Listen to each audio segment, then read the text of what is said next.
నమస్కారం, భవ్య న్యూస్ కి స్వాగతం. ముందుగా హెడ్లైన్స్.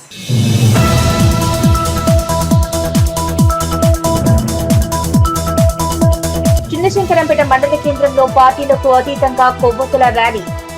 జమ్మూ కాశ్మీర్లో ఉగ్రదాడికి బలైన వారి ఆత్మలకు శాంతి కలగాలని మౌనం.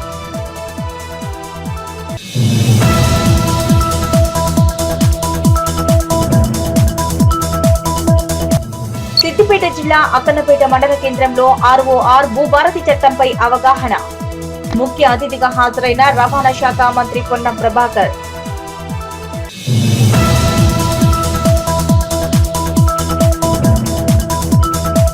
రాష్ట్ర ప్రభుత్వం ప్రవేశపెట్టిన భూభారతి చట్టం భూ సమస్యల పరిష్కారానికి కీలకమైందన్న సంగారెడ్డి కలెక్టర్. చౌటకూరు మండల కేంద్రంలో నిర్వహించిన భూభారతి చట్టం అవగాహన సదస్సుకు హాజరైన క్రాంతి వల్లూరు.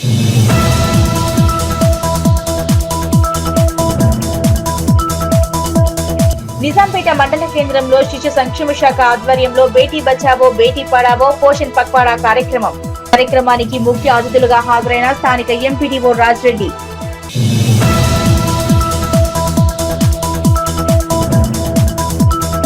చిన్నశంకరంపేట మండల కేంద్రంలో జమ్మూ కాశ్మీర్లోని పహల్గాంలో జరిగిన ఉగ్రదాడిలో మరణించిన వారి ఆత్మకు శాంతి కలగాలని, కాల్పులో గాయపడిన వారు త్వరగా కోలుకోవాలని పార్టీలకు అతీతంగా క్యాండిల్ ర్యాలీ నిర్వహించారు.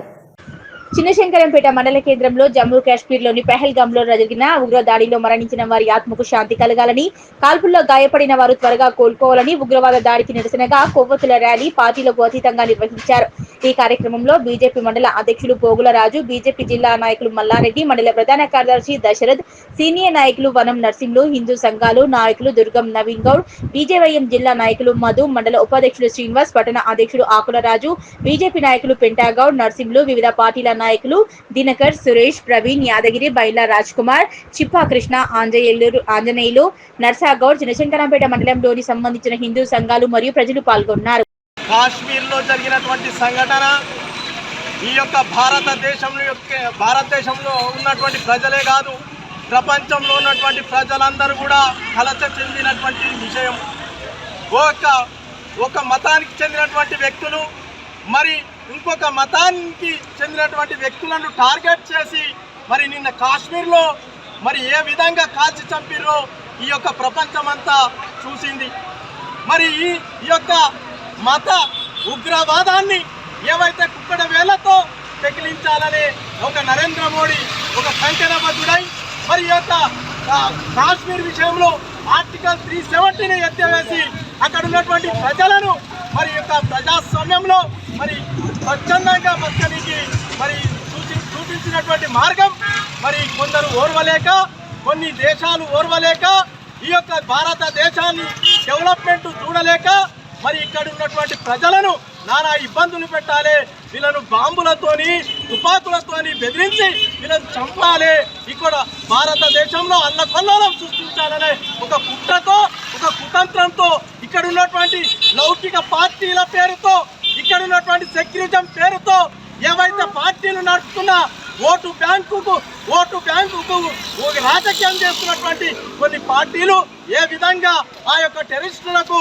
మరి సపోర్ట్ చేస్తున్నాయో, ఈ మనము స్వతంత్రం వచ్చిన నుంచి ఇప్పటి వరకు కూడా ఒక మతానికి ఏ విధంగా మనము మరి మద్దతు తెలుపుతున్నారో ఒకసారి ఆలోచన చేయాలి. దేశ ప్రజలారా ఒకసారి హిందూ సమాజం తలుచుకుంటే మరి ఏ విధంగా ఉంటుందో ఒక రోజు వస్తుంది.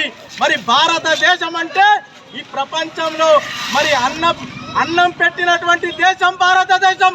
మరి ఇవాళ ప్రపంచంలో నంబర్ 1 స్థాయికి ఎదుగుతున్నటువంటి ఈ యొక్క భారతదేశాన్ని నవ్వుల పాలు చేయాలనే ఉద్దేశంతో కొన్ని ఉగ్రవాద మూకలు, వాళ్ళకు సంబంధించినటువంటి కొద్ది వ్యక్తులు మరి వాళ్ళకు ఈ విధంగా ప్రోత్సహించి మరి ఒక మతానికి సంబంధించినటువంటి వ్యక్తులను టార్గెట్ చేస్తూ చంపడం ఈ హేయమైన చర్య.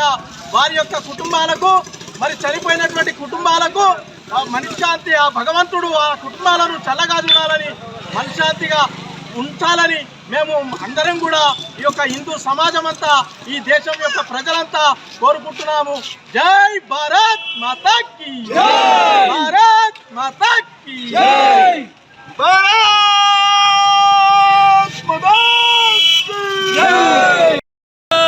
మాతా కీ జై, భారత్ మాతాకి ఈరోజు చిన్నశంకరంపేట మండల కేంద్రంలో అన్ని పార్టీల ఆధ్వర్యంలో ప్రజా సంఘాల ఆధ్వర్యంలో ఈరోజు జమ్మూ కాశ్మీర్లో జరిగిన టెర్రర్ అటాక్కు వ్యతిరేకంగా భారతదేశం మొత్తం ఐక్యంగా ఉందని చెప్పడానికి ఈరోజు కొవ్వొత్తులు వెలిగించి నినాదాలు ఇచ్చి మేము చెప్పడం జరిగింది. ఉగ్రవాదులు అనేది ఒకటే గుర్తెరగాలే. ఈ పాకిస్తాన్తోని ప్రోద్బలంతోని పెరుగుతున్న ఉగ్రవాదులు, అలాగే అంతర్గతంగా భారతదేశంలో తయారవుతున్న ఉగ్రవాదులు, ఈ సీమాంతర ఉగ్రవాదులు, మీరందరూ ఒకటే గుర్తెరగాలి. ఈరోజు భారతదేశం కనుక తలుచుకుంటే బిడ్డ మీరు ప్రపంచంలో ఏ మూలన దాక్కున్నా తీసుకొచ్చి మిమ్మల్ని బరాబర్ కాల్చిపడేసే పరిస్థితి ఉన్నది భారతదేశాన్ని. ఈరోజు భారతదేశం ప్రపంచాన్నే శాసిస్తున్నది. మీరు అట్లాంటి భారతదేశాన్ని ఇట్లాంటి ఉగ్రదాడులు చేసి మమ్మల్ని అభివృద్ధిలో వెనుకకు నెట్టుదామని ప్రయత్నం చేస్తే ధీటుగా బదిలిస్తాం. బిడ్డ మేము అనుకుంటే పాకిస్తాన్ కుక్క నా కొడుకులారా, చిల్లర నా కొడుకులారా, ఇండియా కనుక ఈరోజు తలుచుకుంటే, భారతదేశం కనుక తలుచుకుంటే ఒక గంట లోపే పాకిస్తాన్ మొత్తం మేము కబ్జాలోకి తీసుకుంటాం. ఆ దమ్ము ఈరోజు ఇండియన్ ఆర్మీకి ఉన్నది అని నేను బహిరంగంగా తెలియజేస్తా ఉన్నా. ఈరోజు కేంద్రంలో ఏమి ఆషామాషి ప్రభుత్వం లేదు. ఈరోజు కేంద్రంలో ఏమి చేతులు కట్టుకున్న ప్రభుత్వం లేదు. బాజాప్తా ఇంతకుముందు 2 సార్లు సర్జికల్ స్ట్రైక్ ఎట్లయితే జరిగిందో, నేను ఈరోజు కూడా చెప్తా ఉన్నా, 3వ సర్జికల్ స్ట్రైక్ కూడా జరగబోతా ఉన్నది. తప్పకుండా ఆ ఉగ్రవాదులు ఏడ దాక్కున్నా, వాటి శిక్షణ శిబిరాలు ఏడ ఉన్నా బాజాప్తా అడిగాక పోతారు. అవసరమైతే ఇండియన్ ఆర్మీ మన భారతదేశ బార్డర్ క్రాస్ చేసి బాజాప్తా పాకిస్తాన్లోకి ఎంటర్ అవుతుంది. బాజాప్తా టెర్రరిస్టులను అక్కడనే మట్టు పెట్టి మళ్ళా గుండు చప్పుడు తెలియకుండా భారతదేశంలో చేరుకోగలిగే సత్తా ఈరోజు భారత ఆర్మీకి ఉన్నది. బిడ్డ టెర్రరిస్టులారా, మీరు ఒక్కడే గుర్తెరగాలి. ఈరోజు టెర్రరిస్ట్ కంటే ఒక మత ప్రతిపాదికను ఇంకోటో చేసి ఒక ప్రజల సామాన్య వ్యక్తులను ఈరోజు భారతదేశంలో చంపుతారంటే ఈరోజు చాతకు కాకుండా కూర్చున్నది లేదు. ఎందుకంటే ఈరోజు ప్రపంచంలోనే అత్యంత శక్తివంతమైన ఆర్మీ ఏదైనా ఉందంటే అది భారతదేశ ఆర్మీ. ఆ భారతదేశ ఆర్మీ తప్పకుండా మీ మీద ప్రతీకారం తీర్చుకుంటుంది. మా భారతదేశ పౌరులు కూడా కళలను సాకారం చేస్తుంది. ఈ చిన్నశంకరంపేట మండల సాక్షి అనేది చెప్తా ఉన్నా. ఈరోజు అన్ని పార్టీల ఆధ్వర్యంలో ఈ కార్యక్రమం చేస్తూ ఉన్నాం. ప్రతి ఒక్క చనిపోయిన ప్రజలకు మా మనస్ఫూర్తిగా మేము ఏంటంటే నివాళులు అర్పిస్తూ ఉన్నాం. ఈ ఉగ్రవాదులకు కూడా తీవ్రమైన హెచ్చరిక జారీ చేస్తూ ఉన్నాం. ఎందుకంటే ఈరోజు ఉన్న ప్రభుత్వం కానీ, ఎక్కడున్న పరిస్థితులు కానీ, ఈరోజు ఉన్న ఆర్మీ కానీ బాజాప్తా సర్జికల్ స్ట్రైక్ 3 చేస్తుంది. ఆ ఉగ్రవాదులను మట్టు పెడుతుంది. దయచేసి ప్రజలందరూ ఐక్యంగా ఉండాలి. ఆ ఐక్యమత్యత కోసమే వాళ్ళకు నివాళులు అర్పించడం కోసం ఈరోజు శంకరంపేటలో మేము క్యాంటీన్లు వెలిగించి ఈ కార్యక్రమాన్ని చేసినాం. వాళ్ళకు నివాళులు అర్పించడం. ఈ అవకాశం ఇచ్చిన అందరికీ ధన్యవాదాలు. జై శ్రీరామ్, జై హింద్, జై భారత్. భారత్ మాతాకి అందరూ ఒక 2 నిమిషాలు మౌనం పాడి సిద్దిపేట జిల్లా హుస్నాబాద్ నియోజకవర్గం అక్కన్నపేట మండల కేంద్రంలో కొత్త 6వ చట్టం భూభారతి 2005పై రైతు అవగాహన సదస్సు నిర్వహించారు. ఈ కార్యక్రమానికి ముఖ్య అతిథిగా రవాణా మరియు బీసీ సంక్షేమ శాఖ మంత్రి పొన్నం ప్రభాకర్ హాజరయ్యారు. సిద్దిపేట జిల్లా హుస్నాబాద్ నియోజకవర్గం అక్కన్నపేట మండల కేంద్రంలో కొత్త ఆర్ఓఆర్ చట్టం భూభారతి 2025పై రైతులకు అవగాహన సదస్సు నిర్వహించారు. ఈ కార్యక్రమానికి ముఖ్య అతిథిగా రవాణా మరియు బీసీ సంక్షేమ శాఖ మంత్రి పొన్నం ప్రభాకర్ హాజరయ్యారు. సమావేశంలో పాల్గొన్న జిల్లా కలెక్టర్ మను చౌదరి, అడిషనల్ కలెక్టర్ అబ్దుల్ హమీద్, సిద్దిపేట గ్రంథాలయ సంస్థ chairman Lingamurthy, RDO Rammurthy, Husnabad market committee chairman Tirupati Reddy, single window chairman Shivayya, Siddipet RDA member Surya Varma, ఇతర అధికారులు, కాంగ్రెస్ పార్టీ నేతలు, కార్యకర్తలు హాజరయ్యారు. భూభారతిపై రైతు అవగాహన సదస్సులో భాగంగా రైతులకు భూ సమస్యలు, సందేహాలపై అనుమానాలను నివృత్తి చేశారు అధికారులు. అనంతరం మంత్రి పొన్నం ప్రభాకర్ మాట్లాడుతూ రెవెన్యూ శాఖ పక్షాన గతంలో ఉన్న ధరణి ద్వారా ఎలా నష్టం జరిగిందో ఇప్పుడు కొత్తగా భూభారతి చట్టాన్ని తీసుకొచ్చిందన్నారు.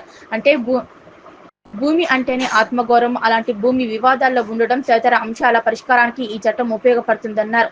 ధరణి పేరు మీద 30 లక్షల మంది సమస్యలు ఉందని పిటిషన్ పెట్టుకున్నారని, ఆ సమస్యల పరిష్కారానికి రికార్డులు ఉండేలా భూభారతి ఉపయోగపడుతుందన్నారు. ప్రభుత్వం మీ అందరికీ అనుకూలంగా ఉండే భూభారతి తీసుకొచ్చిందని, ప్రభుత్వం రాష్ట్ర వ్యాప్తంగా అన్ని గ్రామాల్లో అవగాహన సదస్సులు నిర్వహిస్తుందన్నారు. భూమి ట్రాన్సాక్షన్ పారదర్శకంగా ఉండేలా తెచ్చామని, గ్రామాల్లో భూముల పేర్ల మీద పంచాయతీలు ఉండొద్దన్నారు.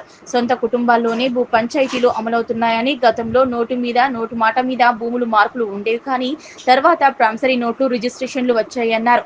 ప్రభుత్వ భూములు కబ్జాకు గురై అన్యాక్రాంతమవుతున్నాయన్నారు. ప్రైవేట్ వ్యక్తులు ఓనర్ కానటువంటి భూములు తమవని చెప్పి అమ్ముకుంటున్నారన్నారు.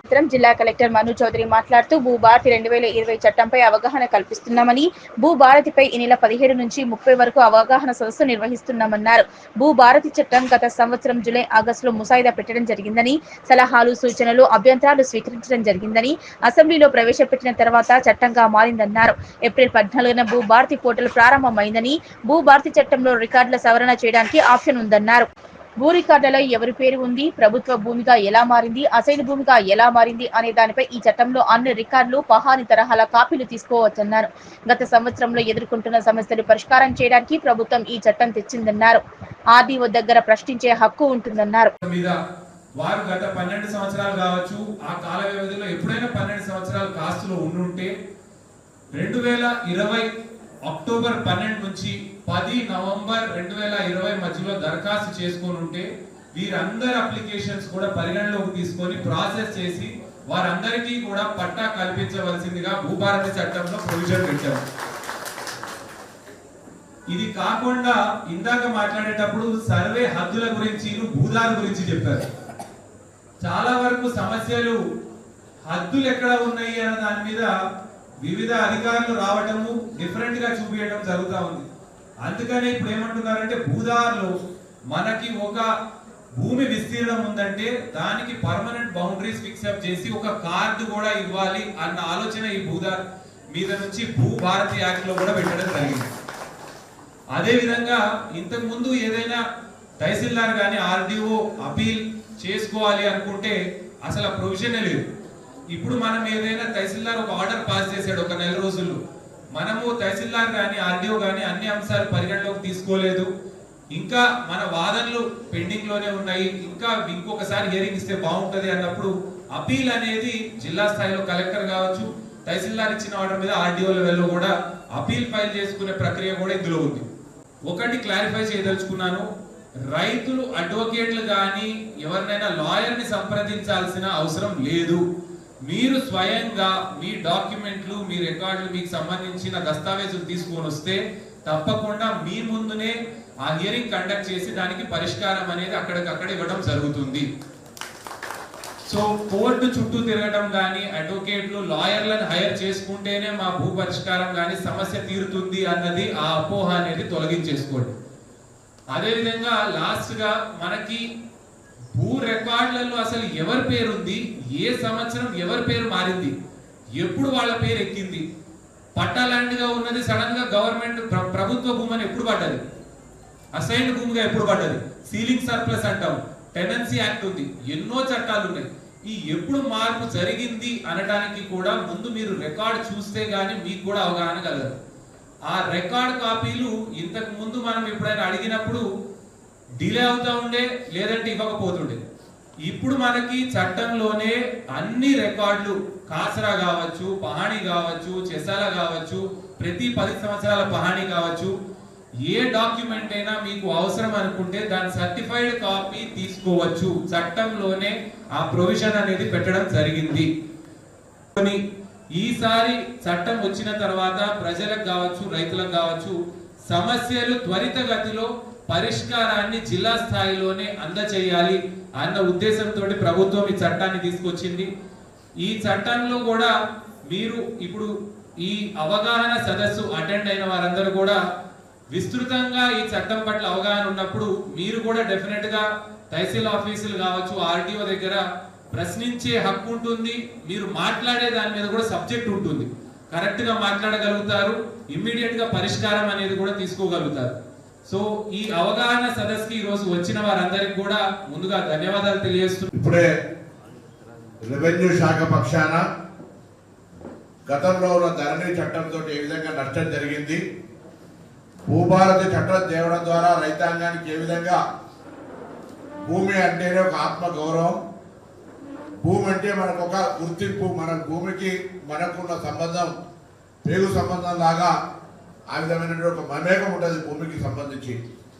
అటువంటి భూమి వివాదాల్లో పడి పరస్పరంగా ఘర్షణ పడుతూ మనం దానికి యజమాని అయినప్పటికీ సరి అయినటువంటి పత్రాలు లేక ఆ సమస్యను పరిష్కరించమని పోతే పరిష్కరించడానికి వాళ్ళకి అధికారాలు లేక వాళ్ళ పట్ల కూడా అపోహ పెరిగి ఇది చాలా ఇబ్బందికరమైనటువంటి పరిస్థితి ఏర్పడేది గతంలో.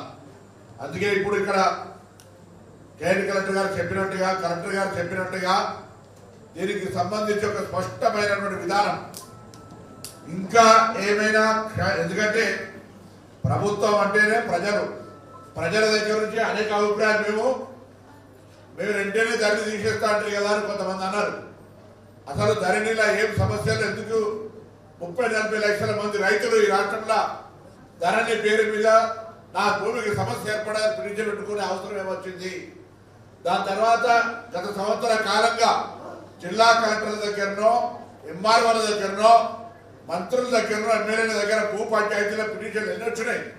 వాటన్నిట్లలో ఏ సమస్యతోటి ఆ పిటిషన్లు వచ్చినాయో తీసుకొని వాటన్నిటికీ పరిష్కారం చూపెట్టి భూమి గుర్తింపు ఉండాలి, రికార్డు రాయాలి, రికార్డు అడిగితే ఇచ్చేటట్టుగా ఉండేటట్టుగా భూభారతి చట్టం తీసుకొచ్చి దాంతో మనకు భూమి ఎక్కడుందో ఏమిటో తెలుస్తుంది. భూమి ఎక్కడుందో మనం కంప్యూటర్ చూడలేము, కనబడదు. కొంతమంది భూమి ఎక్కువ ఉండి కంప్యూటర్ కనబడకుండా చేసుకున్నారు. ఇంకో మాట, 20-30 ఏళ్ల కింద అమ్ముకున్నారు ఆసాములు, వాళ్ళ పత్రాలు సరిగా మార్చుకోలే, మొటేషన్ చేసుకోలే, మళ్ళీ ధరలు రాగానే ఆ ఓనర్ పేరు వచ్చింది. మళ్ళీ ఆయన మళ్ళీ అమ్ముకున్నాడు, లేకపోతే మళ్ళీ పంచాయతీ అయింది, మళ్ళీ కాస్తులు ఉన్నాయనే కొనుక్కున్నానే మళ్ళీ పోయి నేను బాధ్యత నాకు ఇవ్వాలని పత్రాలు వచ్చిందా రాలేదా? ఇటువంటి అన్ని సమస్యలు పరిష్కారం కావడానికి భూమి అంటే ఆత్మగౌరవం, భూమికి ఉన్న రైతు ఇట్లా పూర్తిగా కింది స్థాయికి వెళ్ళిపోయి బతిలాడుకునే పరిస్థితి, సమస్యల కోర్టుల చుట్టూ తిరిగి చాలా ఇబ్బందులు పడేటువంటి పరిస్థితి మారాలని ప్రభుత్వం ఇవాళ మీ అందరికి అనుకూలంగా ఉండే భూభారతి చట్టాన్ని తీసుకొచ్చింది. మన ప్రభుత్వము రాష్ట్ర వ్యాప్తంగా అన్ని గ్రామాల్లో ఒక భూమి అవగాహన ఉండేటువంటి వ్యవస్థలు, గ్రామీణ వ్యవస్థను ఏర్పాటు చేస్తారు. గతంలో ఊర్లలో ఉన్న భూమి వివరాలు, రికార్డులు మండలాలు వచ్చాక మండలాలకు వెళ్ళి, మళ్ళా తెలంగాణ వచ్చాక మండలాల నుంచి జిల్లాల దగ్గరికి వెళ్ళి, జిల్లాల నుంచి రాష్ట్రంలో ఆ CCI అనేది ఒక్క ఆయన వస్తుందనే కంప్యూటర్లు తెలుస్తుంది. అప్పుడప్పుడు ఆయన కలెక్టర్లకు ఇష్యూ ఉంటే వాళ్ళు కూడా తప్పవుతుంది తెలుస్తుంది. అట్లా కాదుగా మీరు కూడా ఎక్కడ భూమి జరుగుతుందో తెలుసుకోవడానికి ఉండే విధంగా భూమి ట్రాన్సాక్షన్స్ అన్నింటిని కూడా పారదర్శకంగా చేసే విధంగా, ప్రజలందరికీ సమాచారం అవగాహన ఉండే విధంగా, మాల్ ప్రాక్టీస్ నకలు కొట్టి తప్పు చేసి వాని భూమి మీద వీడి భూమి మీద వాడు పంచాయతీ లేకుండా ఉండే విధంగా ఇలా ఒక పద్ధతి ప్రకారంగా చట్టాన్ని తీసుకొచ్చినాం. దయచేసి దీన్ని ఉపయోగించుకోరు. మన ఉద్దేశం ఏంటంటే గ్రామాల్లో భూముల పేరు మీద పంచాయతీ జరగద్దు. అమ్ముకున్నాడు ప్రశాంతంగా అమ్ముకున్నట్టు ఉండాలి, కొనుక్కున్నాడు ప్రశాంతంగా కొనుక్కున్నట్టు ఉండాలి. కానీ దాని పేరు మీద అమ్ముకున్నాయని కొనుక్కున్నాయని కొట్లాడుకోవడం, లేదా అన్నదమ్ముల మధ్య పంచాయతీ. నేను వీరవంకల 3-4 ఏళ్ల కింద చూసిన 2 గుంటల కొరకు సొంత అన్న కొడుకే పెద్దనాయన చంపేసిండు, పొలంగానే కోసి కరకర కోసి పారేసాడు. ఇట్లా చాలా చూస్తున్నాం భూముల కొరకు. కారణం భూముల విలువలు పెరిగినాయి. గతంలో ఊర్లలో ఎట్లుంటే నోటి మాట మీద ఉంటుండే భూముల మార్పులు, నోటి మాటకు అంత విలువ ఉండే. దాని తర్వాత సాదా కాగితాల మీద వచ్చింది, దాని మీద ప్రామిసరీ నోట్ల మీద వచ్చింది, దాని తర్వాత అఫిడవిట్లు వచ్చినాయి, రిజిస్ట్రేషన్ అయింది. రిజిస్ట్రేషన్లో కూడా ఒక్కొక్కరు కొంత లంగతనం ఉంటుంది. ఎవరైనా అందరూ 100% అంత సత్యాచంద్రులా వాడు ఏం చేస్తాడు, ముగ్గురికి అమ్మేస్తా ఉన్నాడు. వీటన్నింటికంటే ఇంకొక మాట కూడా మీకు దయచేసి చెప్తా ఉన్నా. గత కొంతకాలంగా నేను ఎవరు విమర్శిస్తలేను, కానీ ప్రభుత్వ భూములు కబ్జాకు గురై ప్రభుత్వ భూములు అన్ని కూడా అన్యాక్రాంతమైనవి. ప్రభుత్వ భూమి అంటే గవర్నమెంట్ సర్ప్లస్ ల్యాండ్ కావచ్చు, శిఖం కావచ్చు, ప్రభుత్వానికి సంబంధించి అంటే ప్రైవేటు వ్యక్తులు ఓనర్ కానటువంటి భూములు వాళ్ళు ఓనర్షిప్ తెచ్చుకొని కాగితాలు సృష్టించుకొని అమ్ముకొని మజా చేసినటువంటి వాళ్ళు ఉన్నారు మీ మండలంలో కూడా. అటువంటి వివరాలను దయచేసి నేను కోరుతా ఉన్నా. నిజాంపేట మండల కేంద్రంలో శిశు సంక్షేమ శాఖ ఆధ్వర్యంలో ICDS సూపర్వైజర్ లక్ష్మి అధ్యక్షతన పోషణ్ పక్వాడా బేటీ బచావో బేటీ పడావో కార్యక్రమం నిర్వహించారు. ఈ కార్యక్రమానికి ముఖ్య అతిథులుగా స్థానిక ఎంపీడీఓ రాజిరెడ్డి హాజరయ్యారు. నిజాంపేట మండల కేంద్రంలో శిశు సంక్షేమ శాఖ ఆధ్వర్యంలో ICDS సూపర్వైజర్ లక్ష్మి అధ్యక్షతన పోషణ్ పక్వాడా బేటీ బచావో బేటీ పడావో కార్యక్రమం నిర్వహించారు. ఈ కార్యక్రమానికి ముఖ్య అతిథులుగా స్థానిక ఎంపీడీఓ రాజిరెడ్డి, తహసీల్దార్ రమేష్, ICDC సూపర్వైజర్ స్వరూపారాణి హాజరై జ్యోతి ప్రజ్వలన చేసి కార్యక్రమాన్ని ప్రారంభించారు. ఈ సందర్భంగా వారు మాట్లాడుతూ మొదటి 1000 రోజుల ప్రాముఖ్యత, పోషకాహారం వల్లనే కలిగే లాభాలు, ఆడపిల్లలపైన జరిగే అఘాయిత్యాలు, బాల్య వివాహాలపై అవగాహన కల్పించారు. అంగన్వాడీ పిల్లలకు పోషకాహారం, బాలామృతం వంటి బలమైన ఆహార పదార్థాలను అందించి అంగన్వాడీ సెంటర్ అభివృద్ధి చెందుతున్నాయన్నారు. AAA మాదిరిగా అంగన్వాడీ ఆశా వర్కర్ ఏఎన్ఎంలు ప్రతిరోజు మహిళలకు అంగన్వాడీ పిల్లలకు అనేక సేవలు అందించి ముందు వరుసలో ఉంటూ ప్రత్యేక గుర్తింపు పొందుతారని కొనియాడారు. అనంతరం శ్రీమంతాలు, అన్నప్రాసన, అక్షరాభ్యాసం కార్యక్రమాలు నిర్వహించి కార్యక్రమానికి వచ్చిన అతిథులను సన్మానించారు. ఈ కార్యక్రమంలో చిన్నారుల నాట్య ప్రదర్శన ఆకర్షించింది. మండలంలో ఉత్తమ అంగన్వాడీ టీచర్ గా ఎంపికైన నందగోకుల్ జ్యోతిని అభినందించి మెమెంటో అందజేశారు. ఈ కార్యక్రమంలో doctor Haripriya, MPO Praveen, Chegunta CDPO Shaini, Bharati, జిల్లా కోఆర్డినేటర్ సంతోష్, కార్యదర్శులు నరసింహులు, వెంకట నరసింహారెడ్డి, ఏఎన్ఎంలు, అంగన్వాడీ టీచర్లు, ఆశా వర్కర్లు పాల్గొన్నారు. మెయిన్గా టెక్నాలజీ లైక్ పోషన్లో ఎవరికైనా కన్సీవ్ అయిన వెంటనే ఫస్ట్ 1000 days అనేది చాలా ఇంపార్టెంట్. అంటే ప్రెగ్నెన్సీ టైం 1000 days అంటే 270 days అండ్ బేబీ పుట్టిన తర్వాత first year 365 days and second year 365 days total 1000 days అనేది మన లైఫ్ స్టైల్లో చాలా ఇంపార్టెంట్. ఆ 1000 days అనేది మన ఉమెన్ అంటే మన ఆడపిల్లలు ఎట్లా ఉన్నారనేది, మదర్ ఎట్లా ఉంటే బేబీ కూడా అట్లనే ఉంటుంది. మనం మంచి ఆహారం తీసుకుంటేనే బేబీ గ్రోత్ అనేది కూడా మంచిగా ఉంటుంది. కన్సీవ్ అయినప్పుడు ప్రెగ్నెంట్ లేడీస్ స్ట్రెస్తో చాలా ఇబ్బందులు పడుతూ ఉంటారు. సో మనకి మెంటల్ హెల్త్ అనేది కూడా చాలా ఇంపార్టెంట్. ఆమె రక్తహీనతతో ఉండకూడదు, న్యూట్రిషన్ మంచిగా ఉండాలి. ఆమె ఇప్పుడు ఇందాక కూడా మనము బేటీ బచావో బేటీ పడావో గురించి కూడా మాట్లాడడం జరిగింది. 18 years అమ్మాయిలకు 21 years అబ్బాయిలకు అంటున్నాం. నేనైతే ఏమంటానంటే, ఒక ఆడపిల్ల తన కాలు మీద తను మంచి చదువుకొని ఎడ్యుకేషన్ చేసుకొని ఆమె ఏ రంగంలో అయినా కావచ్చు, చదువు రంగంలో కావచ్చు, క్రీడా రంగంలో కావచ్చు, ఇంకా ఏ దాంట్లో అయినా ఆమె తన కాళ్ళ మీద తను స్థిరపడినప్పుడే ఆమె పెళ్లి చేసుకుంటే బాగుంటుందని నేను కోరుకుంటున్నాను. ఎందుకంటే పేరెంట్స్ మీదనో ఎవరి మీద మహిళలు అనేవాళ్ళు, ఆడపిల్లలు కంపల్సరీ పేరెంట్స్ కూడా ఆ విధంగా తయారు చేయాలి. ఇది ఎక్కడి నుంచి స్టార్ట్ అవ్వాలి? మరి ఇది మన ఇంటి నుంచే స్టార్ట్ అవ్వాలి. ఎందుకంటే స్టార్ట్ అవుతుంది, ఎక్కడ స్టార్ట్ అవుతుంది? ఆమె కూడా ఆమె తల్లి కూడా ఆమెనే. ఫస్ట్ ఆడమ్మాయికి ఫస్ట్ నువ్వు ఇంట్లో పని చేయాలి, నువ్వు ఆడమ్మ ఇంటికి వెళ్తావు కదా, నువ్వు కంపల్సరీ ఆడమగ ఇద్దరిని ఈక్వల్గా పెంచాలి. పని చేసేటప్పుడు కావచ్చు, ఇంకా ఏదైనా వాళ్ళు ఏదైనా చిన్న చిన్న ఇంకా ఏదైనా అప్పగించేటప్పుడు కూడా ఆడమగ కూడా ఈక్వల్గా ప్రయారిటీ ఇవ్వాలి, ఈక్వల్గా పని చేయాలి. మగ పిల్లగాడు నువ్వు పని చేయొద్దు, ఇంట్లో ఏదైనా పని చేసుకోవద్దు, ఆడపిల్లలు మీరే గిన్నెలు తోమాలి. అక్కడ నుంచి తీసుకొస్తే కూడా ఆడపిల్లలు ఒక విధంగా మగ ఇంటి నుంచే మొదలైతే అండ్ ఉపాధ్యాయ బృందం కూడా అందరూ కూడా మనం ఈ దీని గురించి కూడా ఒక చదివే కావచ్చు కాకుండా ఇట్లాంటి అవేర్నెస్ కూడా మనము పిల్లలలో మనం ఎప్పుడు ఇట్లాంటి మనము మంచి విషయాలను మనము అవేర్నెస్ ఇస్తూ పెంపొందిస్తామో వాళ్ళలో కూడా ఏమవుతుందంటే కంపల్సరీగా మోటివేషన్ యొక్క స్ఫూర్తి ఎవరిదైనా మనం చెప్పాలి. ఆ విధంగా చెప్తూ ఉంటే కూడా పేరెంట్స్ అండ్ అక్కడ స్కూల్కి వెళ్ళేటప్పుడు వాళ్ళ గురువులు కావచ్చు అండ్ మన కమ్యూనిటీ లెవెల్లో కూడా ఈ విధంగా చెప్తేనే కదా అక్కడ నుంచి మనకు స్టార్ట్ అవుతుంది. రాష్ట్ర ప్రభుత్వం ప్రవేశపెట్టిన భూభారతి చట్టం భూ సమస్యల పరిష్కారానికి కీలకమైందని, రైతులు దీన్ని పూర్తి స్థాయిలో అవగాహన ఏర్పరచుకోవాలని జిల్లా కలెక్టర్ క్రాంతి వల్లూరు అన్నారు.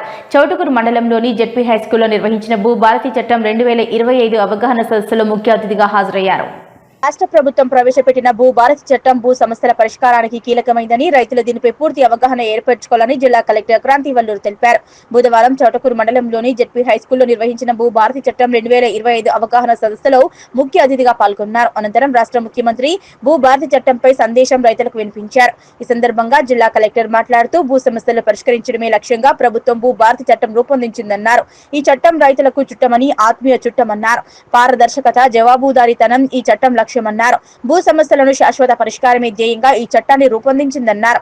రైతులకు ఉచిత న్యాయ సేవలు, న్యాయ సలహాలు కూడా అందుబాటులో ఉంటాయన్నారు. భూ పరిపాలనా వ్యవస్థ అనేక దశల్లో అభివృద్ధి చెందిందని, గతంలో జరిగిన కొన్ని చట్టాలు, సర్వేలు, పాస్బుక్లు, ఆర్ఓఆర్ చట్టం వంటి చర్యలను గుర్తు చేశారు. ధరణి పోర్టల్లో లేని అనేక సమస్యలకు భూభారతి చట్టం ద్వారా పరిష్కారం లభిస్తుందన్నారు. ఈ చట్టాన్ని డాక్టర్ బిఆర్ అంబేద్కర్ జయంతి సందర్భంగా రాష్ట్ర ముఖ్యమంత్రి ప్రారంభించారని, చట్టం రూపొందించే సమయంలో రైతుల సంక్షేమం కోసం వారి సమస్యలను ప్రస్తావించి అభిప్రాయాలను చట్టంలో ప్రతిబింబించి పరిష్కరించేందుకు చర్యలు తీసుకున్నామన్నారు. ధరణిలో భూ సమస్యలపై దరఖాస్తు చేసుకునేందుకు 33 మాడ్యూల్స్ పొందుపర్చారని, దీనివల్ల ఏ సమస్యకు ఏ మాడ్యూల్లో దరఖాస్తు చేయాలో రైతులకు అర్థమయ్యేది కాదన్నారు. భూభారతిలో సులభమైన మాడ్యూల్స్ మాత్రమే ఉండి సులభంగా దరఖాస్తు చేసుకునే అవకాశం ఉంటుందని వివరించారు. భూభారతి చట్టంలో తహసీల్దార్ స్థాయి నుంచి CCLA స్థాయి వరకు సమస్యలను పరిష్కరించే అప్పీల్ వ్యవస్థకు వెసులుబాటు కల్పించిందన్నారు. ఈ చట్టం ద్వారా భూముల రికార్డులో తప్పుల సవరణకు అవకాశం కల్పించబడిందని, భూమి రిజిస్ట్రేషన్, మ్యూటేషన్ ముందు తప్పనిసరిగా భూమి సర్వే జరిపించి మ్యాప్ తయారు చేయాల్సి ఉంటుందన్నారు. భూముల విస్తీర్ణం, మార్పులు, చేర్పులకు అవకాశం ఉందని తెలిపారు. వారసత్వంగా వస్తున్న యజమానులకు పేరు మార్పులు చేయవచ్చన్నారు. పెండింగ్ లో ఉన్న సాదా బైనామా పరిష్కారం కోసం భూభారతి చట్టంలో ప్రభుత్వం అవకాశం కల్పించిందన్నారు. ఈ దరఖాస్తులపై తహసీల్దార్ 30 రోజుల్లోగా విచారణ చేపట్టి నిర్ణయం తీసుకుంటారని అన్నారు. గడువు తర్వాత ఆటోమేటిక్ గా మ్యూటేషన్ జరుగుతుందని తెలిపారు. మనిషికి ఆధార్ కార్డు లాగా భూమికి భూదారు సంఖ్య కేటాయిస్తారన్నారు. దీని ద్వారా భూ ఆక్రమణలకు అవకాశం ఉండదన్నారు. గ్రామ స్థాయిలో సదస్సులు నిర్వహించి భూ సమస్యలు త్వరగా పరిష్కరించడానికి అవకాశం కల్పిస్తామన్నారు. భూమి హక్కుల రక్షణకు భూభారతి చట్టం ఉపయోగకరమైందని, రైతులు దీన్ని అర్థం చేసుకుని ఉపయోగించుకోవాలన్నారు. ఈ కార్యక్రమంలో RDO పాండు, రెవెన్యూ అధికారులు, ప్రజాప్రతినిధులు, రైతులు పాల్గొన్నారు. మన దగ్గర అప్పుడు పరిష్కరించడానికి అవకాశం ఉండేది కాదు, సివిల్ కోర్టుకే వెళ్ళమని చెప్పాల్సి ఉండేది. కానీ ఇప్పుడు భూ రికార్డులో ఇప్పుడు దరఖాస్తు చేసుకుంటే ఆ భూ సమస్యలన్నీ కూడా తహసీల్దార్ ఎంక్వైరీ చేసి పరిష్కరించడం జరుగుతుంది. ఇంతకు ముందులాగా కలెక్టర్ లెవెల్లోనో CCLA లెవెల్లోనో జరగకుండా అధికారాలన్నీ కూడా వికేంద్రీకరణ చేయడం జరిగింది. అంటే మీ సమస్యలు చాలా వరకు కూడా తహసీల్దారే పరిష్కరిస్తారు. అండ్ ఒకవేళ తహసీల్దార్ ఇచ్చిన ఆర్డర్తో మీరు సంతృప్తి చెందకపోతే అప్పీల్ సిస్టమ్ కూడా ఇవ్వడం జరిగింది. అంటే తహసీల్దార్ ఇచ్చిన ఆర్డర్కి మీరు RDO ఆఫీస్లో అప్పీల్ వేసుకోవచ్చు. ఒకవేళ RDO గారు ఎంక్వైరీ చేసి ఇచ్చిన ఆర్డర్తో కూడా మీరు సంతృప్తి చెందకపోతే కలెక్టర్ గారి ముందు అప్పీల్ వేసుకోవచ్చు. కలెక్టర్ గారు ఇచ్చిన ఆర్డర్తో కూడా సంతృప్తి చెందకపోతే ల్యాండ్ ట్రిబ్యునల్ ముందు కూడా మీరు అప్పీల్ వేసుకోవచ్చు. ఈ విధంగా సివిల్ కోర్టులని ఆశ్రయించి సమయం వృధా చేసుకోకుండా, డబ్బులు ఖర్చు పెట్టుకోకుండా రెవెన్యూ కోర్ట్స్లోనే మీ భూ సమస్యలన్నీ కూడా పరిష్కరించే విధంగా ఈ కొత్త చట్టం అన్నది ఏర్పాటు చేయడం జరిగింది. మరి ఇంతకుముందు కొన్ని కంప్లైంట్స్ మేము చూసేవాళ్ళం. మేము దరఖాస్తు చేసుకున్న సంవత్సరం వరకు అయింది, అయినా కూడా మా సమస్య పరిష్కారం అవ్వట్లేదు. 2-3 సంవత్సరాలు అయింది, సమస్యలు పరిష్కారం అవ్వట్లేదు అని కూడా చెప్పేవారు. మరి ఇప్పుడు ప్రతి సమస్య కూడా ఒక నిర్ణీత కాల పరిమితి ఏర్పాటు చేయడం జరిగింది. ఉదాహరణకు సక్సెషన్ లేదా కౌతి చేసుకోవాలి అంటే 30 రోజుల కాలంలో తహసీల్దార్ ఎంక్వైరీ చేసి కౌతి అన్నది చేయాల్సి ఉంటుంది. ఒకవేళ అలా చేయలేకపోతే 30 రోజుల్లో ఆటో సక్సెషన్ అంటే ఆటోమేటిక్గా సక్సెషన్ గ్రాంట్ అయిపోతుంది. అలానే ఇప్పుడు ఆర్డీఓ కొన్ని అధికారులు ఇవ్వడం జరిగింది. ఇంతకుముందు ORCలు వచ్చి ఉంటాయి, కానీ ఇంప్లిమెంట్ కాలేదు. నిజాంపేట మండల కేంద్రంలో గ్రామ యువకుల ఆధ్వర్యంలో జమ్మూ కాశ్మీర్ రాష్ట్రంలోని పహల్గాం వద్ద ఉగ్రదాడిలో మరణించిన అమరవీరులకు కొవ్వొత్తుల ర్యాలీ నిర్వహించారు. అనంతరం నివాళులు అర్పించారు. ఉగ్రవాదుల చర్య పిరికిపంద చర్య అని అన్నారు. నిజాంపేట మండల కేంద్రంలో గ్రామ యువకుల ఆధ్వర్యంలో జమ్మూ కాశ్మీర్ రాష్ట్రంలోని పహల్గాం వద్ద ఉగ్రవాదుల దాడిలో మరణించిన అమరవీరులకు కొవ్వొత్తుల ర్యాలీ నిర్వహించారు. అనంతరం నివాళులు అర్పించారు. ఈ సందర్భంగా వారు మాట్లాడుతూ ఉగ్రవాదుల చర్య పిరికిపంద చర్య అని అన్నారు. భారత ప్రభుత్వం తప్పకుండా ఉగ్రవాదులపై ప్రతిదాడి చేసి తగిన బుద్ధి చెబుతుందన్నారు.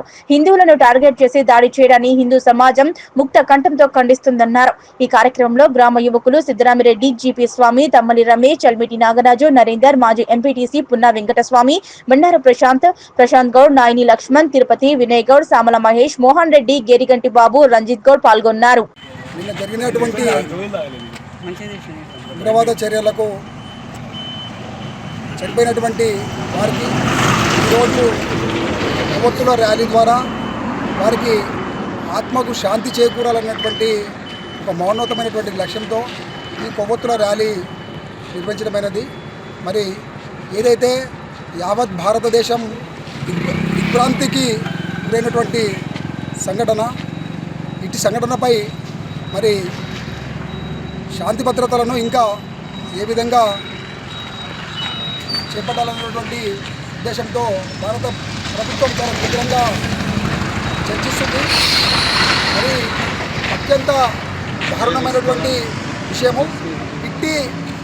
ఇలాంటి చర్యలు పునరావృతం కాకుండా మరి భారత ప్రభుత్వం కట్టుదిట్టమైనటువంటి చర్యలు ఏర్పాటు చేయడంలో నిమగ్నమైంది.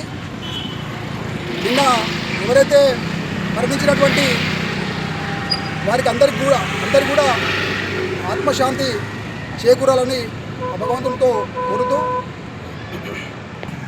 ఉగ్రవాదుల దాడిలో మరణించినటువంటి వారికి నిజాంపేట గ్రామ ప్రజల తరపున యువజన సంఘాల తరపున వారి ఆత్మకు శాంతి చేకూరాలన్నటువంటి సదుద్దేశంతో ఈ కొవ్వొత్తుల ర్యాలీ నిర్వహించడమైంది.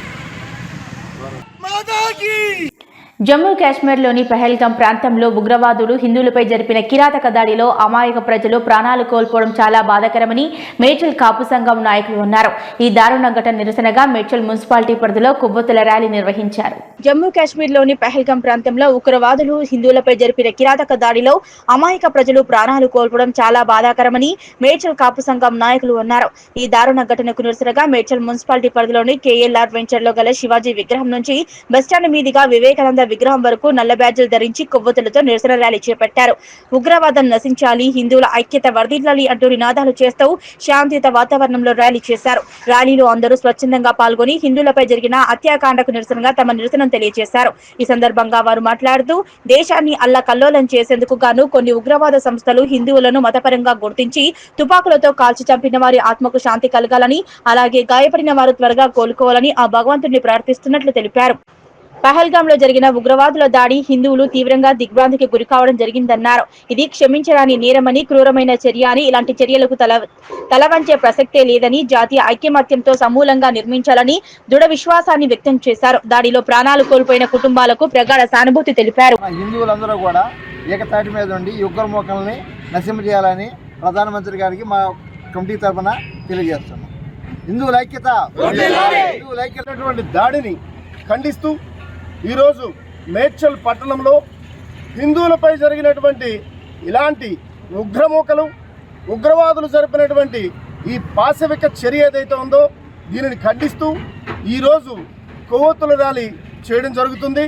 అలాగే తెలిసి తెలియక ఎక్కడికో వెళ్ళి సరదాగా గడుపుదామనుకున్నటువంటి నవదంపతులని ఒక జంటనైతే దానిలో 42 తూటాలతో విచక్షణారహితంగా వెంటాడి వేటాడి కక్షపూరితంగా చంపినటువంటి ఇలాంటి ఉగ్రమూకలని కూకటి వేళ్లతో పెకిలించి వేయాలని, ఇలాంటి ఉగ్రమూకలని మరొకసారి ఇలాంటి చర్యలకు తెగబడుకోకుండా ప్రతి ఒక్క కేంద్ర ప్రభుత్వంలో ఉండేటటువంటి ప్రతి ఒక్కరూ కూడా చర్యలు తీసుకుని ఇలాంటి మరొకసారి జరగకుండా ఎంతోమంది ఎన్నో ఆశలతో బ్రతుకుతున్నటువంటి ఈ భారతదేశంలో ఎన్నో మతాలకు కులాలకు అతీతంగా ఉన్నటువంటి ఈ భారతదేశంలో ఇలాంటి చర్యలతోటి ఎంతమందిని ఇబ్బంది పెట్టాలని చూసినప్పటికీ కూడా హిందువులందరూ కూడా ఏకతాటిపై వచ్చి హిందువులందరూ కూడా ఒకే విధంగా ఉండి ఈ ఉగ్రమూకలని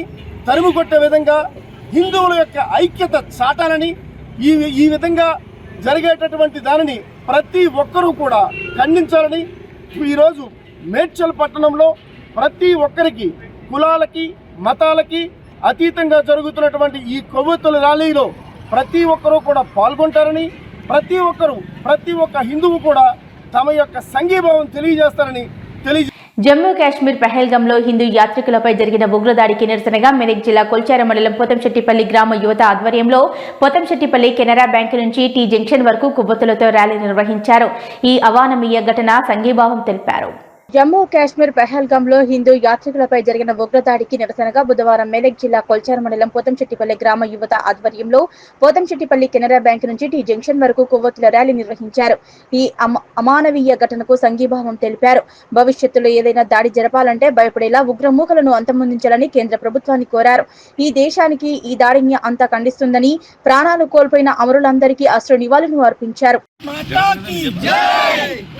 ఏదైతే నిన్న జమ్మూ కాశ్మీర్లోని పహల్గావ్లో జరిగినటువంటి ఉగ్రదాడికి వ్యతిరేకంగా ఈరోజు కొల్చార మండలం పోతంశెట్టిపల్లి కెనరా బ్యాంకు నుంచి పోతంశెట్టిపల్లి జంక్షన్ రోడ్డు వరకు కొవ్వొత్తుల ర్యాలీ తీసి అక్కడ చనిపోయినటువంటి వారికి ఆత్మశాంతి కలగాలని వారికి సంఘీభావంగా ఈరోజు కొవ్వొత్తుల ర్యాలీ నిర్వహించడం జరిగింది. మరి భారతదేశం గత కొన్ని దశాబ్దాలుగా ఈ ఉగ్రవాద చర్యను ఎదుర్కొంటున్న మనం సిద్దిపేట జిల్లా జగదేపూర్ మండలంలోని ఉమ్మడి మెదక్ జిల్లా ఎమ్మెల్సీ యాదవరెడ్డి బీఆర్ఎస్ నాయకులతో కలిసి మీడియా సమావేశం నిర్వహించారు. ఈ నెల 27న జరిగే బీఆర్ఎస్ రజతోత్సవ బహిరంగ సభకు పెద్ద ఎత్తున కార్యకర్తలు తరలి రావాలని పిలుపునిచ్చారు. సిద్దిపేట జిల్లా జయదేపూర్ మండలంలోని ఉమ్మడి మెదక్ జిల్లా ఎమ్మెల్సీ యాదవరెడ్డి బీఆర్ఎస్ నాయకులతో కలిసి మీడియా సమావేశం నిర్వహించారు. ఈ సందర్భంగా వారు మాట్లాడుతూ ఈ నెల 27న జరిగే బీఆర్ఎస్ రజతోత్సవ బహిరంగ సభకు భారీ ఎత్తున కార్యకర్తలు తరలి రావాలని గత 10 రోజుల నుంచి మండలాల వారీగా విస్తృత స్థాయి కార్యకర్తల మీటింగ్లు ఏర్పాటు చేయడం జరిగిందని, ఈ సభ బీఆర్ఎస్ పార్టీకే కాదు యావత్ తెలంగాణ ప్రజలకు, మరీ ముఖ్యంగా గత 10 సంవత్సరాల్లో కేసీఆర్ నాయకత్వంలో ప్రజలు ఎంత సుఖ సంతోషాలతో ఉన్నారో ఈ కాంగ్రెస్ ప్రభుత్వం వచ్చిన 15 నెలల్లో ఏమి కోల్పోయామో అని ప్రజలు ఇబ్బంది పడుతున్నారనేది తెలుస్తుందన్నారు. గత 10 సంవత్సరాల్లో కేసీఆర్ పాలనలో ఏ ఒక్క మత కల్లాలం గాని, కొట్లాటలు గాని, అరాచకాలు గాని ప్రతిపక్ష నాయకులు కూడా మంచి మనసుతో ఆదరించి కలుపుకుపోయిన మనిషి అన్నారు. ఈ కాంగ్రెస్ ప్రభుత్వం వచ్చిన 15 నెలల్లో మాత్రం ప్రజలు విసిగిపోయారని, కాబట్టి ఈ సభకు బీఆర్ఎస్ నాయకులు గ్రామాల నుంచి పెద్ద ఎత్తున తరలి రావాలన్నారు. జగదేపూర్ మండల మా నాయకులతో రేపు 27వ తారీఖు నాడు వెల్కతుర్తిలో ఏర్పాటు చేసిన రజతోత్సవ బహిరంగ సభకు పెద్ద ఎత్తులో కార్యకర్తలు తరలి రావాలని దిశానిర్దేశం ఇవ్వడం జరిగింది.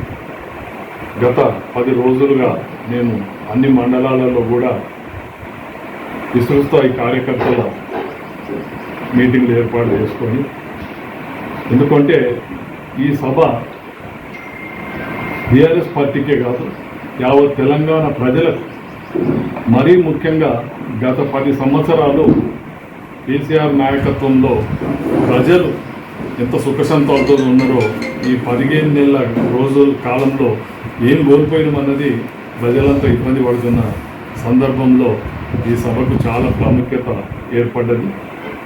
ఇటు రజతోత్సవ సభనే కాకుండా మరీ ముఖ్యంగా గత 10 సంవత్సరాల్లో కేసీఆర్ గారి నాయకత్వంలో ఏ ఒక్క మత కల్లోలం కానీ, కొట్లాటలు కానీ, అరాచకాలు కానీ, ప్రతిపక్ష నాయకులను కూడా మేము మంచి మనసుతోటి ఆదరించి వాళ్ళని కలుపుకొని పోయినాం. కానీ ఈ 15 నెలల కాలంలో ఈ ప్రభుత్వం వచ్చిన తర్వాత గ్రామాన కక్ష సాధింపు చర్యలు, ప్రజలను పట్టించుకోకపోవడం, గతంలో ప్రవేశపెట్టిన సంక్షేమ కార్యక్రమాలను కూడా కొనసాగించడం లేదు. కాబట్టి ప్రజలు విసిగి వేసారి ఉన్నారు ఈ 15 నెలలనే. దీనికి నిదర్శనం ఏంటంటే రేపు సభ గ్రామం నుంచి వచ్చి ఎలా గర్జిస్తారో దానికే ప్రతిబింబంగా నిలుస్తుంది. కాబట్టి మా గ్రామస్థాయి నాయకులు, కార్యకర్తలు, ముఖ్య నాయకులు సమిష్టిగా పెద్ద మొత్తంలో జన సమీకరణ చేసి ఈ సభను విజయవంతం చేయాలని కోరుతున్నాను. నిజాంపేట మండల పరిధిలోని కాసింపూర్ గ్రామంలో శ్రీ కాశీ విశ్వనాథ అభయాంజనేయ స్వామి 18వ వార్షికోత్సవ వేడుకలు నిర్వహిస్తున్నారు. అందులో భాగంగా శ్రీ వెంకటేశ్వర స్వామి కళ్యాణ మహోత్సవాన్ని అంగరంగ వైభవంగా చేపట్టామన్నారు.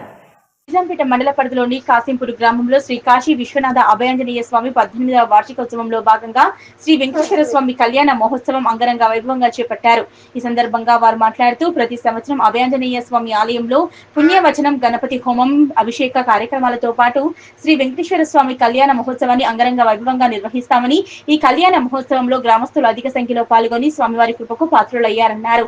ఈ కార్యక్రమంలో ఆలయ కమిటీ సభ్యులు కుమరయ్య, నారాగౌడ్, నర్సింహులు, పెద్ద నారాగౌడ్, యాదగిరి, భిక్షపతి, కనకరాజు, దావీస్ కుమార్ తదితరులు పాల్గొన్నారు.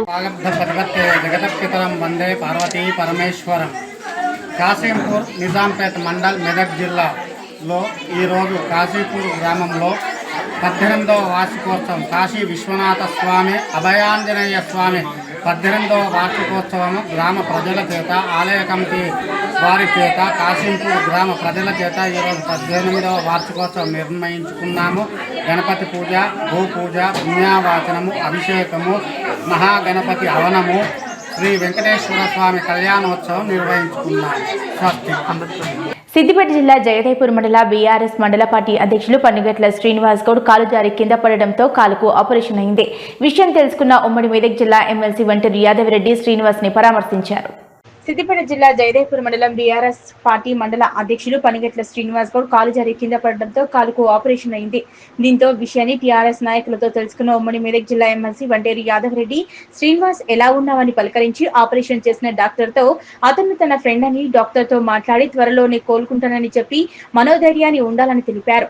వీరితో పాటు మాజీ Gajwel market committee vice chairman Rajamalla Upender Reddy, మాజీ సర్పంచ్లు అంకిల్ల యాదవ్ రెడ్డి, బట్ట సుధాకర్ రెడ్డి, మాజీ ఎంపీటీసీ కారింగుల కిరణ్, జయదేవ్పూర్ ఉప సర్పంచ్ వింగి మల్లేశం, కొంపల్లి మహేష్ తదితరులు పాల్గొన్నారు. భవ్య న్యూస్ మించే ముందు హెడ్లైన్స్ మరోసారి.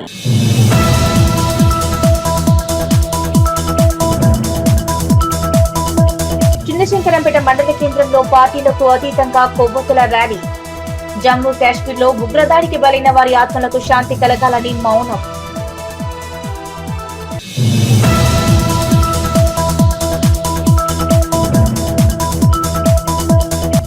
సిద్దిపేట జిల్లా అక్కన్నపేట మండల కేంద్రంలో ఆర్ఓఆర్ భూభారతి చట్టంపై అవగాహన. ముఖ్య అతిథిగా హాజరైన రవాణా శాఖ మంత్రి పొన్నం ప్రభాకర్.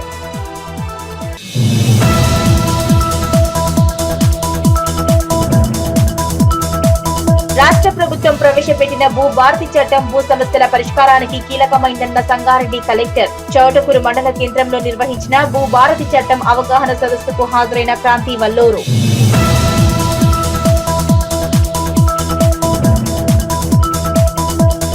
నిజాంపేట మండల కేంద్రంలో శిశు సంక్షేమ శాఖ ఆధ్వర్యంలో బేటీ బచావో బేటీ పడావో పోషణ్ పక్వాడా కార్యక్రమానికి ముఖ్య అతిథులుగా హాజరైన స్థానిక ఎంపీడీఓ రాజ్రెడ్డి.